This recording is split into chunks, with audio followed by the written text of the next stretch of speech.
awake muga kawruhana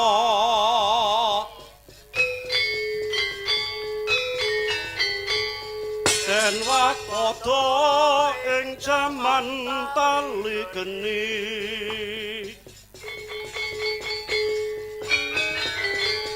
kahanan regu murah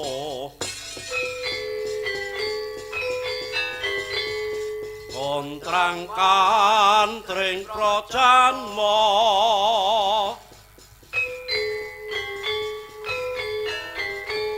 udan tangus banjir getih sarah palung kinuparku bardahana sinumethaline geni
sasaeng panandang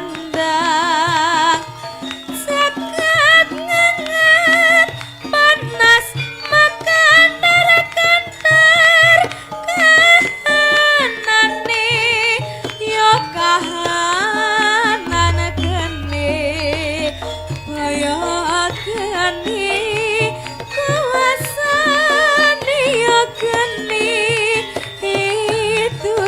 geni tuminta geni rakyat geni pemerintah geni banda geni jaga kabeh geni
kecandak sareh-sareh waton pikoleh. Wis ora krasa wis jam yah mene. Nyambut gawe iki yen linambaran ati sing seneng ya ta. Windak krasa. Kang Gareng siap, Truk. Dik Bagong nyapa celuk-celuk. Masih dalam rangkaian bersih desa ingkang mapan wonten ing Desa Ngadipira. Lurahe? Bu Karsupin, luar biasa. Piyayi sing sembodo ngaturake panuwun. Awake dhewe wis ditimbali sak kanca. Ya klungsu-klungsu melu udu isih akeh kekurangane tinimbang keluyane. Ingkang baku ya to Mas Gareng Dik Bagong. Piye Mas? Sing baku awake dhewe sowan ana ing Ngadipira sak kanca kene iki njembarke srawung nambah relasi. Ayo. Alah. Ngeraketake sapa keting paseduluran talining silaturahmi kaya dawuh Kanjeng Nabi. Sapa sing seneng nyambung tali silaturahmi bakal dijembarke rezekine, didawake umure. Ngono to. Uga matur nuwun karo sedaya panitia ya Mas. Yang pasti juga begitu. Sing wis buat repot kanggo mensukseskan ikut andil ana ing acara pagelaran pada malam hari ini sing tidak bisa disebutkan satu persatu, Truk. Ayo. Uga mengeti Agustusan. Luar biasa. Dasare wong Ngadipira iki hebat luar biasa yen antusiase karo kabudayaan, ya ta? Bersih desa kuwi dudu syariating agama, ning kuwi tradisi turun temurun. Ngono. Yen ning Islam ning agama ki hukume tradisi piye, Truk? Waton ora tabrakan karo hukume agama, monggo sah-sah wae. Apa meneh wayang kuwi mbiyen kinarya media ya toh sebagai sarana media kanggo njeng Sunan Walijaga anggone nyiarake utawa nyebarake agama Islam ana ing Nuswantara ngono. Biyen ndak iso Kang Gareng nganggo dakwah sing model saiki ning mimbar-mimbar ya. Ning nganggo budaya ngono. Budayane wayang nganggo gamelan, nganggo tembang-tembang Jawa. Iki satemah biyen cara biyen menungso saya tertarik manjing marang agama Islam maca 2 kalimah syahadat. Ngono mergo iki yen ditarik benang merah. Wayang mono filosofine ya akeh banget. Ya ta? Ceritane iki wayang iki sewengi muput ki amar makruf nahi mungkar, amar tindakno makruf kabecikan nahi nyegah mungkar perkara sing elek. Sing bener bakal jejer, sing salah bakal seleh. Suradira Jayane ngrat lebur dening pangastuti. Ngono. Luar biasa. Aku wit sore ora ngrungokne swarane Wiraswara, Truk. Ayo. Pak Purnomo. Ayo. Sing marai bagus ki brengose gitu Mas. Disapa Truk. Wilujeng enjing Pak Pur. Nggih, wilujeng dalu Mas Bagong alias wilujeng enjing. Wah, wilujeng enjing. Niki pun mes setengah 3 ya ta. Nggih. Sing penting gliak-gliak waton kecandak lah. Penting karemenane masyarakat ura-urane kecekel ning ya lakone ya ditutuk-tutuke. Niki bersih desa niki badhe ngaturaken napa panjenengan Pak Pur monggo kanggo apresiasi panjenengan dhateng warga masyarakat ingkang mapan wonten ing Ngadipira. Nggih niki wau wonten orek-orekane panjenengan cobi dandang gulane kula ungelne. Dandang gula. Nggih. Pelok nggih. Nggih. Monggo Pak Pur karo leren karo kanca-kanca penabuh. Nggih. hang leluri mreh tansah lestari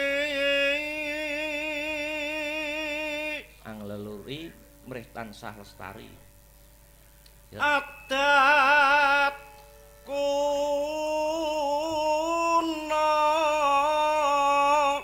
nenggih bersih desa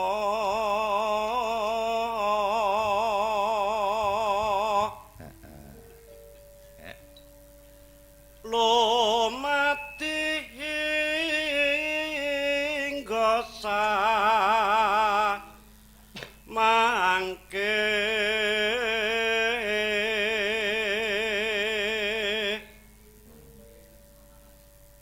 wujute suka syukur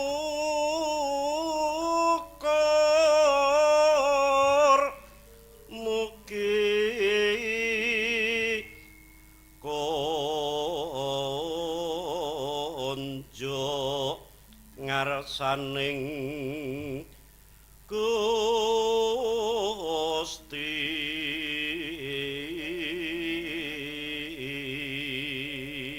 wujude suka-suka ning batine syukur. Dadi ketoke seneng-seneng ning batine lelekan tirakatan. Ajeng Pak Pur. kang minangka pangayoman Narya pangayoman mring titah darum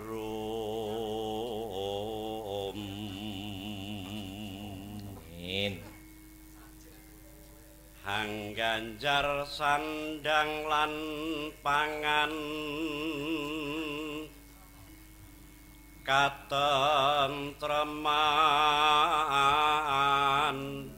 bagya mulya lair batin wajib sinembah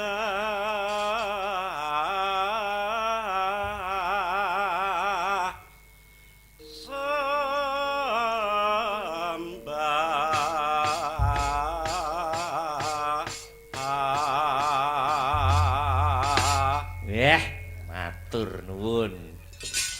Wis katur dandang kula pelok 6. Sing mbok dhisikne sapa, Truk? Mbak Mary. Heeh, biasanya Mbak Mary wis didhisik ning goro-goro terus goro-gorone ora rampunge mulih. Dadi tak dhisikne sik. Ngono teh dalang perang ra wis-wis nganti setengah 3. Mayang go jak-jakan kaya ngono ki. Mau tak dhisikne ngono lho. Wis pokok sing pelok 6, Mbak, monggo kersa.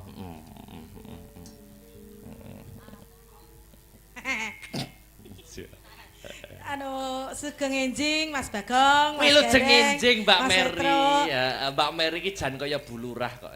Alhamdulillah kula nggih teng omah mriku nggih bulurah. Mboten, terus sing statusé wau banere sing klambi putih. Oh nggih. Salah pasuryanku kok ora dipajang. Wis ya. Oh, sing membuat sini kok. Nggih, nggih, nggih.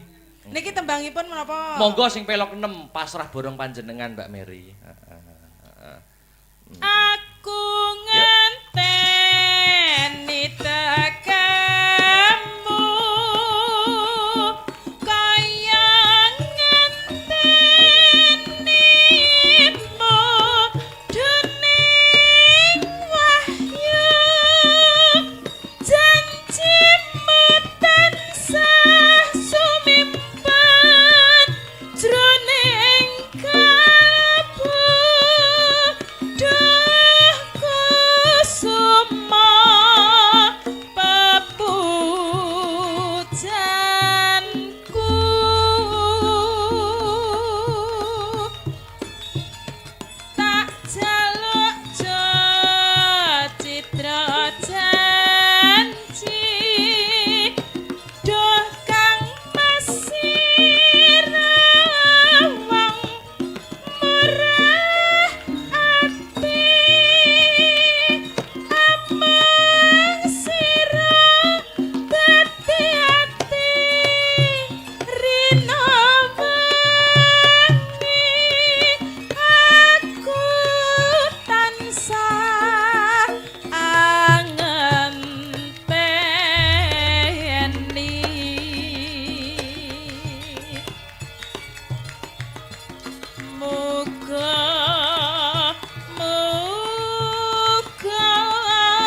dintekne, Mas.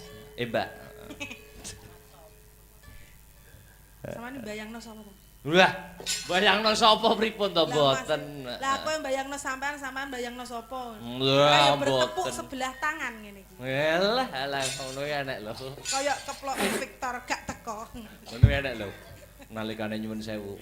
Inji. Bojo iki kumpul karo bojone ngono kuwi malah sing dibayangne rendak bojone ya. Lan jenengan nate dicurhati sinten kok Mboten ngono ya nek yo ngono kuwi napa niku pengalamane tiyang-tiyang niku. Oh, kula kinten nak pengalaman Mboten. Pak Pur Slondo. Aku to. Ki mau kalih Bu Parsinem ya ketap-ketip ngono. Ketak-ketip piye wong klinipen jere. Waka. Wis. Kledang Oh. kaetan ranyata janjine datang citra gelang alit welut misa saupama aja lali kalih kula. Mbak Mary, Injih. tapi kula niku nek ngejak jenengan niku beban lho kula niku. Lah kok saged? Estu bebane niku wah aku kudu golek son sing apik. Kok ngoten? Wo kang garwa jago perkara Lah kok gak tau dijak. maestro perkara Lah son. wis nek jago nyapo ngejak son liyane. Lho kan maksudnya kan Mboten kula niku sembarang, pokoke angger mike akeh nah aku seneng. iya. Mulane nek Victor Kayak Mas Imam iki lho mike iso ngepangi to, Mas? Tapi nek sing ngenong niku sing Pak Sipan niku seneng sing son sing mamane tak terus saged muni dawa. Tua. Oh, ngoten. Deng, deng. Sing ada anu, Ting ting tuing. Pak Sipan kok tok ganteng kok kene. Wah. Kayak putih ngono. Oh, pucet to, tak kira. Nggih, matur nuwun lho Mbak Mary. Injih sami-sami. Nah, Kula nggih ngene. matur sembah nuwun. Ngene iki batine Mbak Mary gawe aku wis bar. Wis bar. Mboten, mengke kula tunggoni sampai jam 6. Lho mboten lho nek wonten acara benjing nderekke lho kula. Sampeyan melu aku. Lho mboten mesti nderekaken tindak. Yo dibarno sik to kula gek melu aku. Njok. Iki sinden-sinden Asta Brata iki mung nganggur tenan iki mau. Ya tampil kira nonton wayang kok gelungan, guys.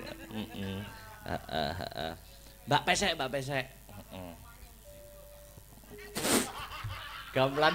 Gamelane kuno ya. Kuno. Jumeneng Mbak Pesek supaya otot-otot di kaki mengalir. Otot, maksudnya aliran darahnya. Aku mau gak kon ngadeg. Lah, jenengan iki Pilih gara-gara. kasih. Lah Lah jenengan tau dijak pisan kok kaya anak tiri. elo mesti ngono kuwi lho. Mesti limbukan mau wis sak lose lho. Masa mak dudu aku mengwidodari. Nek kurang los benjang injing kula ladeni. Ah tenane lho Mas Petro. Kula pur sikil kiwa jenengan. Mbak Pesek jumeneng. Wah, luar biasa. Lagi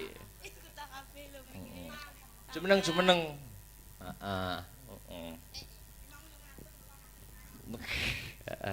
Wah, wilujeng enjing Mbak Sri Wahyuni. Sugeng enjing, Mas. Luar biasa. Kini ya sak letingku, sak angkatanku niki. Kakek ning ndi Mbak Yu? Wonten Boyolali, Mas.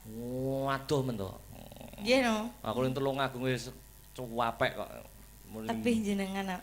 Mosok ning Boyolali. Nggih. Luar biasa. semester minggah semester 7. 7. Yo saiki nembang. Niki sing izin Dik Sinta niki izin. Mergi lagi masuk UNESA. Kok nesu to Mbak Mary? Oke. Jejerono to Dik Victor.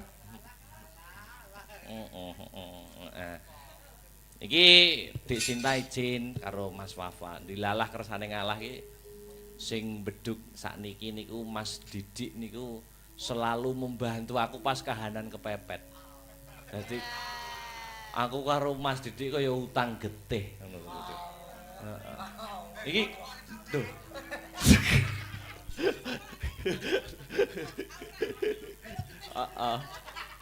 Lho niku lho seksine sing bunang niku nggih bantu kula ujian pembawaan. Ujian pembawaan niku Mas Didik niku mboten bantu kula jane. Lewatian sing ngendang sanes ngaten. Lewatian ping 3 ping 4 ngaten. Lah kok pas hari denge sing ngendang kebanan. Meledos bane. Aku matane aku. Nah ya. Nah, terus Mas Didik tak telepon. Aku arep mapan turu bar nyapa. Mas aku njaluk bantuanmu aku. Ujian tadi. Wong gugah turu nggo bantu ujian tenan to. Selamat. Mate. Kabor lho Dekan. Oh, piye? Gendenge kabor. Kabor munggahe Sekar Lesah. Ujian pembawaan. Ya nembang, Mbak.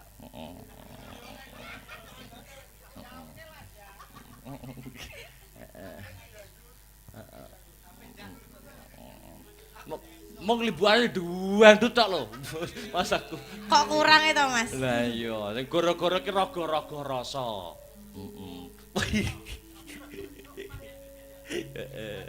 Wis monggo merdeka mawon Mbak Sri. Melatih nonce Mas. Wah iki.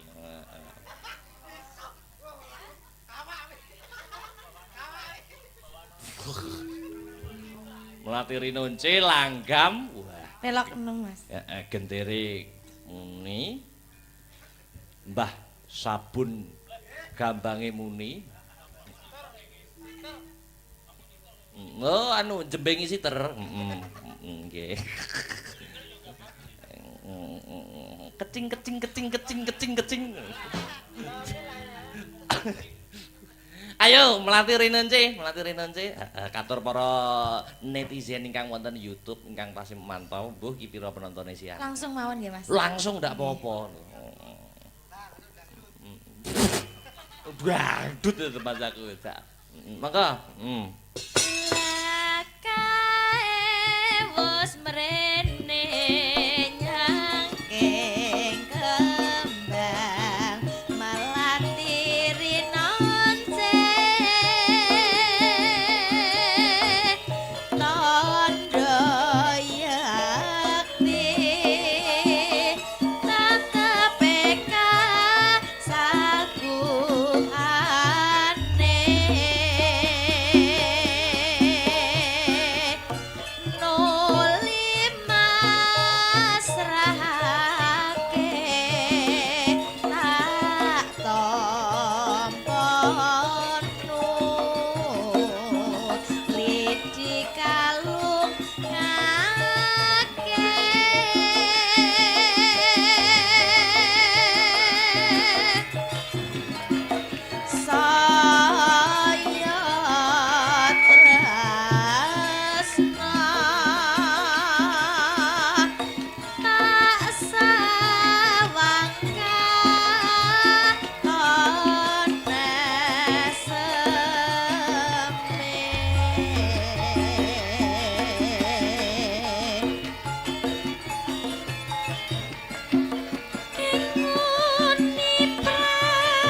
Pak Sipan kok tok ganteng kok kene. Ya. Kayak putih ngono. Oh pucet to, tak kira. Nggih, matur nuwun lho Mbak Mary. Injih sami-sami. Nah, Kula nggih ngene. matur sembah nuwun. Ngene iki batine Mbak Mary gawe aku wis bar. Wis bar. Mboten, mengke kula tunggone sampai jam 6. Lho mboten lho nek wonten acara benjing nderekke lho kula. Sama melu aku. Lho mboten mesti nderekaken tindak. Yo dibarno sik to lagi melu aku. Njok. Ah, iki sinden-sinden Astabrata iki meng nganggur tenan iki mau. Ya tampil kira nonton wayang kok gelungan, guys. Mbak Pesek. Heeh. Gamelane kuno ya. Kuno. Jumeneng Mbak Pesek supaya otot-otot di kaki mengalir. Otot maksudnya aliran darahnya. Aku mau gak kon ngadeg. Lah jenengan iki Pilih gara-gara kasih. Lah Ora jenengan tau dijak pisan kok kaya anak tiri. elo mesti ngono kuwi lho. Mesti limbukan mau wis sak lose lho. Masa mang dudu aku widodari. Nek kurang los benjang injing kula ladeni. Ah tenane lho Mas Petro. Kula pur sikil kiwa jenengan. Mbak Pesek jumeneng. Wah, luar biasa. Lagi jumeneng.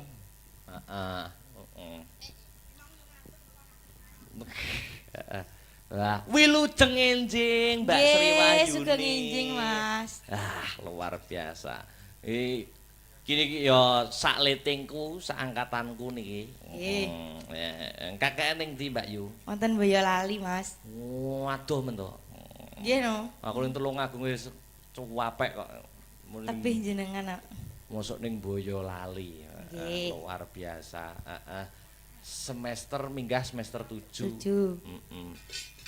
Ya saiki nembang. Niki sing izin Dik Sinta niki izin. Mergi lagi masuk UNESA. Kok nesu ta Mbak Mary? Oke. Jejerono to Dik Victor. Iki Dik Sinta izin karo Mas Wafa. Dilalah kersane ngalah iki sing beduk sakniki niku Mas Didik niku selalu membantu aku pas kahanan kepepet. Jadi aku karo Mas Didik kaya utang getih ngono lho. Iki tuh.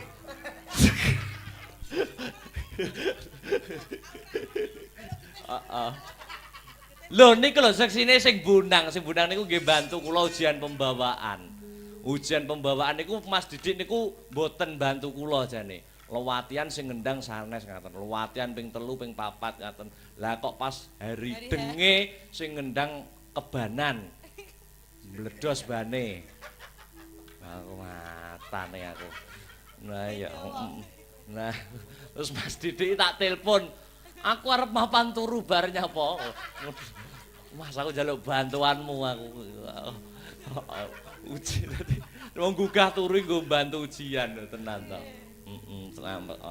Mate. Kabor lho Dekan. Oh, piye? Gendenge kabor. Kabor munggahe Sekar Lesah. Wah. Ujian pembawaan. Ya nembang, Mbak.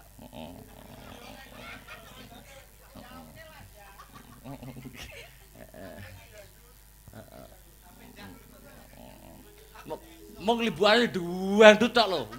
Mas aku. Kok kurang itu, Mas? Lah iya, sing gara-gara ki raga-raga rasa.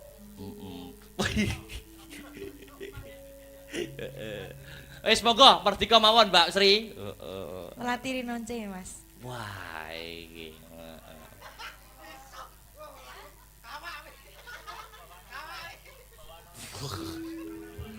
Melatiri nonce langgam. Wah. Pelok enung, Mas. Gendere muni. Mbah sabun gambange muni. Oh anu jembeng isi ter. Nggih. Kecing.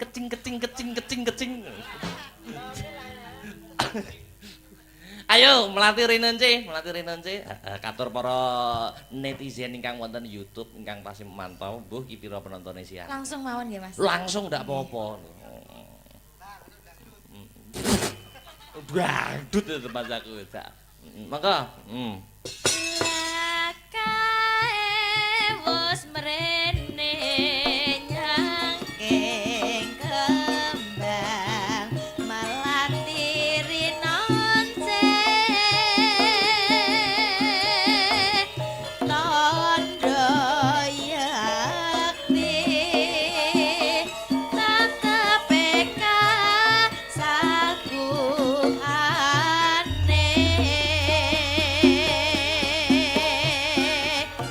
nuli masrahake tak tampa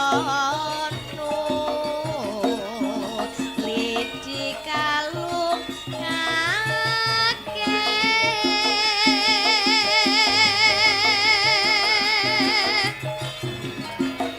saya tresna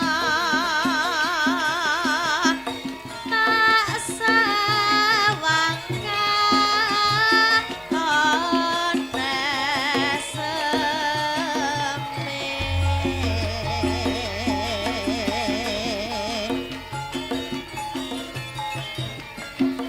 inguni prasetya tenen tiaki ingkang sak rekma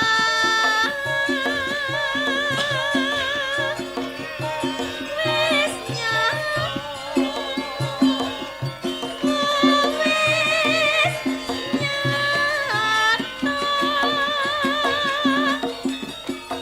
bisa gawe rasa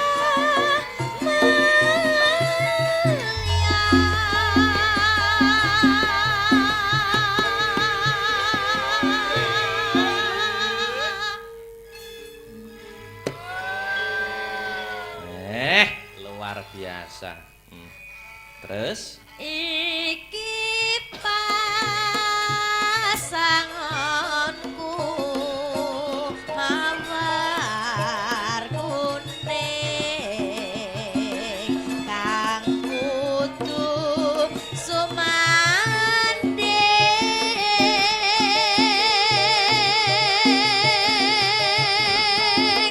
pangajapku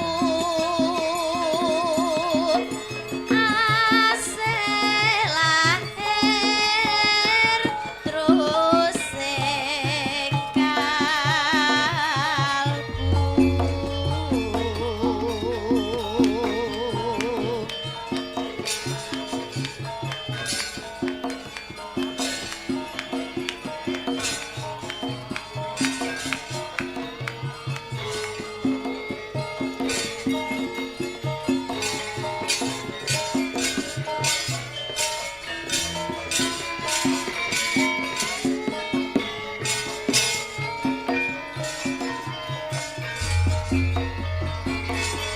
yuk. Lakae wis mrene nyangking kembang melatiri nonce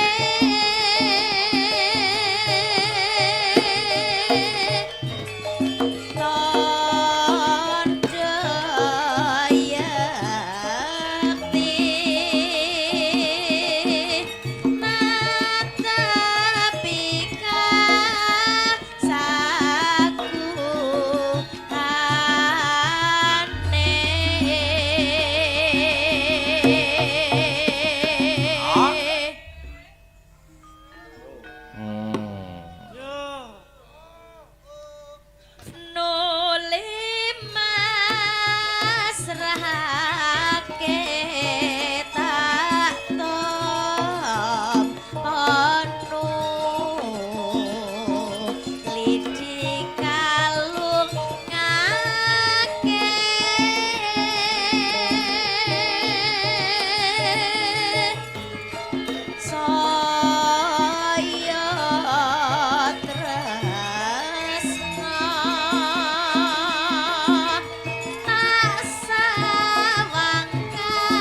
iso menghayati kaya ngono kuwi. Dasare ya Mbak Sri Wahyuni iki akhir-akhir iki status WA-ne iki berbunga-bunga kok.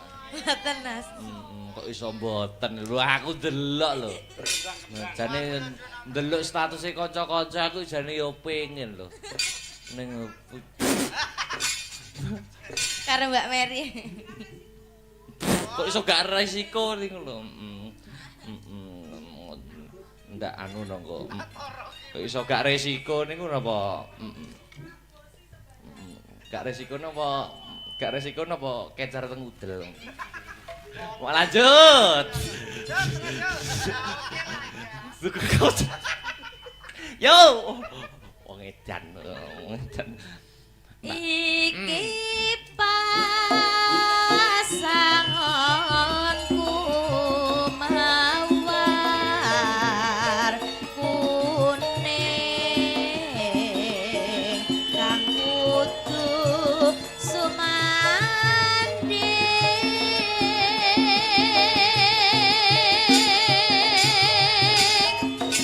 pangajapku asih lahir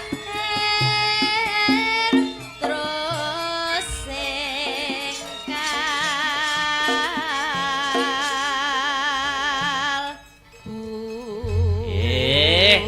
Matur nuwun. Luar biasa. Jadi Mbak Sri niki kuliah nggih sregep. Nggih. Nggih sregep. Nggih. Heeh. Sami kalian kula. Nek mboten pitados niku sampeyan takonke kalih Mas Hirman niku sing biyen sakos kalih kula niku. Nggih ta. Angger sandal niku pun kula lebet ning jero. Sandal pun kula lebet ning jero kamar niku kula niku sinau. Ngoten. Iya. Luar biasa. Yo Mbak Niken. Ayo jumeneng spoti yo ben ketok regeng. Ayo. Spoti. Jumeneng.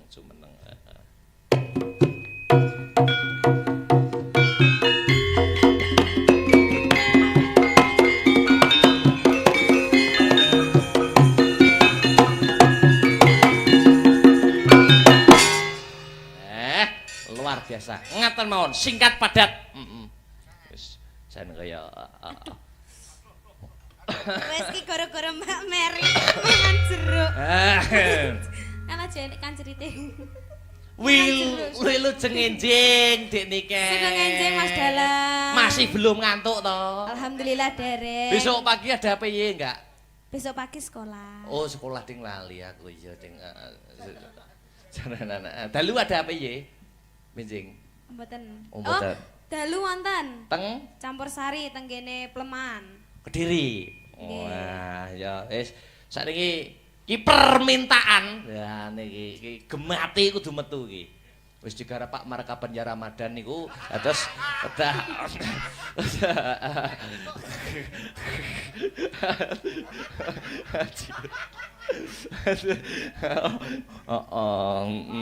Niki ciptaane sinten? Sing Bonang. Nah, Mas Firman niku. Wasis kok niku hebat luar biasa. Pun siap Pak Markaban. Iki sing nonton wis seragam lho malah sing nonton. Seragam abang karo ijo. Heeh. Niki jenengan sengaja bengek-bengekne ngoten apa pripun? Piye to? Piye? Lah mau yo acarane padat tenan lho. Lho mboten, kudune iki ciptaane dhewe iki malah ditampilke awal. Mau ngladeni Bu Lurah, ngladeni. Ya bal Bu Lurah to. Ibu PKK pekekek. To. Streaming lah Mas.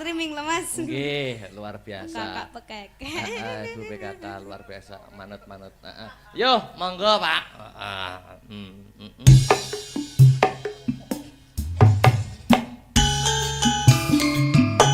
Syukur kene to.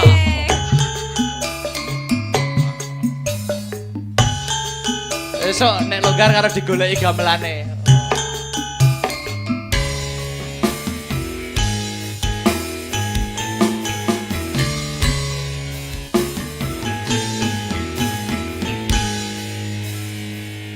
Eling nalika weruh sliramu aku sumo ayu pujaan atiku alah anteng manis lamun kadulu meraati gemati marang aku Ingsun Kang Mas uga ngimbangi lambaranku Salahnya punya kaldo. suci sarata Ada. tulus sing janji endah rinakin sajroning ati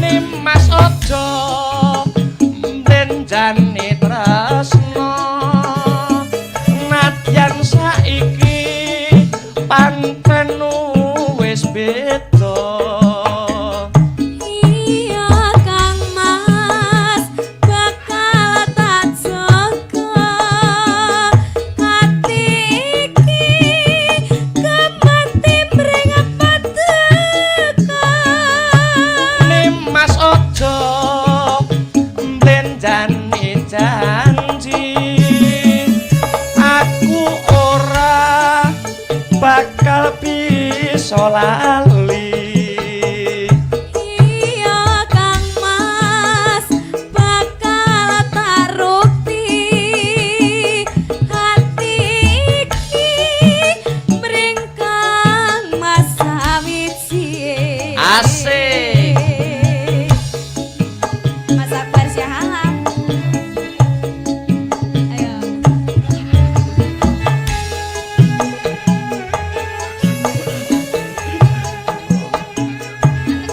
Oh iya, los wae nek karo aku. ayo Aku arep piyene. Yo, los.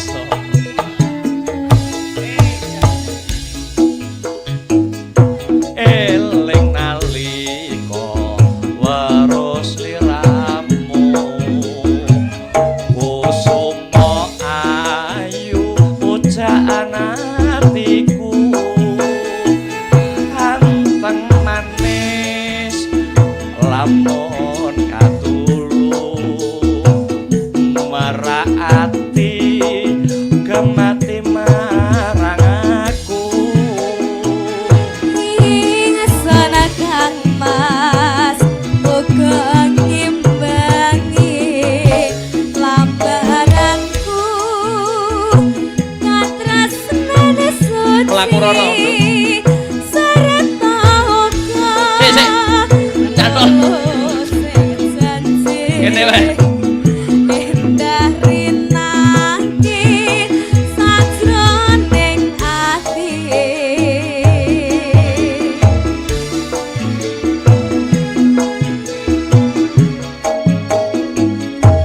Nimas ojo mlenjani tresno nadyan saiki pancen wis beda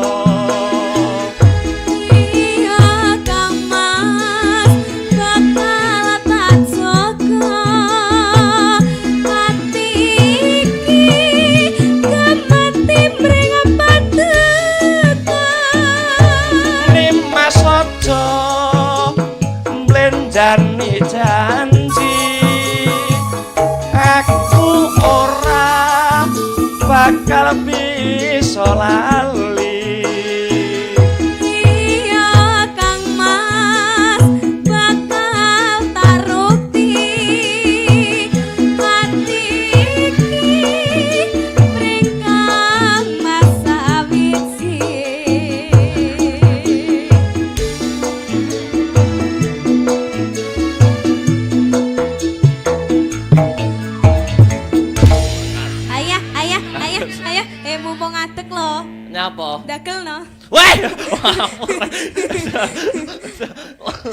Satu lagu lagi. Satu lagu lagi menapa Dik Niken? Duet neh no.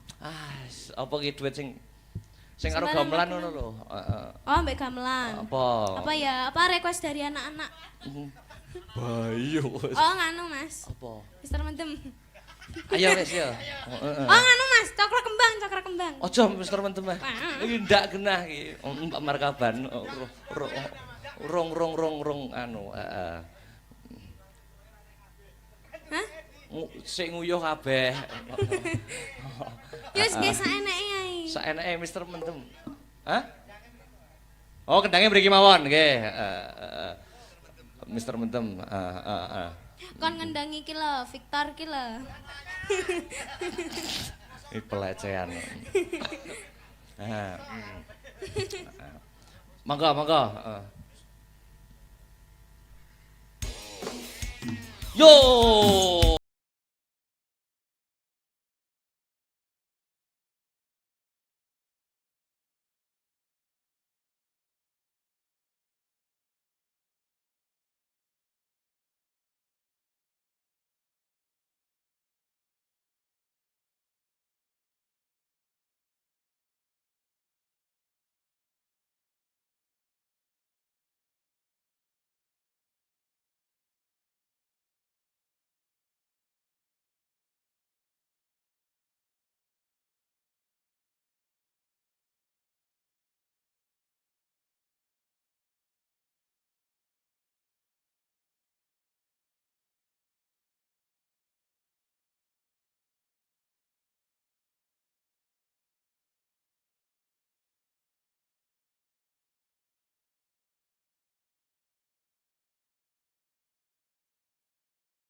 Mau wis Mas Akbar nakal.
Wah, Terima kasih Mas. terima kasih, Akbar. terima kasih. Niku kula sampun anu niki, napa niku? Mendem, Mas. Mbah Saban niku pun ngaten kula. Iki wis jam 3 ngono lho maksudnya. Ngelingne, mesti ngelingne kok dak. Nek wis jam 3 mesti ngelingke ngono, heeh. Makasih ya Dek Niken, selamat berjumpa Siap, lagi siap, di lain siap. waktu. Nggih, Mas. Heeh. Lho, iki jam 3 punjul pirang menit iki ya. Yo, Wahyu Mustika Jati ditutupne slendro. Ah, yo.